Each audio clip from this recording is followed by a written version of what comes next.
ये कहानी है एक ताजिर और उसके एक गधे की। एक खूबसूरत सुबह थी।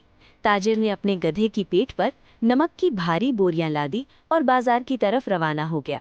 रास्ते में एक नदी आई। अचानक गधा फिसल गया और नदी में जा गिरा। बोरियां पानी में डूब गईं, नमक घुल गया और बोझ हल्का हो गया। गधा दिल ही दिल में खुश हो गया, लेकिन ताजिर अपने माल के नुकसान पर उदास था। नमक खराब हो चुका था, इसलिए ताजिर वापस घर लौट आया।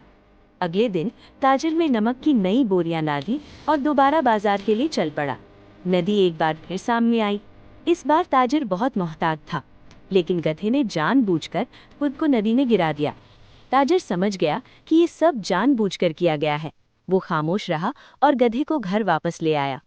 अब ताजिर ने गधे को सबक सिखाने का फैसला कर लिया था। इस बार नमक की जगह कपास की बोरियां लादी गई। गधा बेखबर था, वो दिल ही दिल में खुश था। तीसरी बार वो दोनों बाजार के सफर पर निकले। जैसे ही नदी आई, गधा फिर चालाकी से पानी में जा गिरा। लेकिन इस बार बोरियों में नमक नहीं, बल्कि कपास थी। कपास पानी में भीगते ही और ज्यादा वजनी हो गई।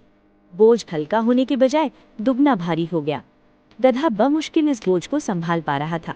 ये देखकर ताजिर हंस पड़ा और बोला, अहमक गधे, अब तेरी चाल पकड़ी जा चुकी है।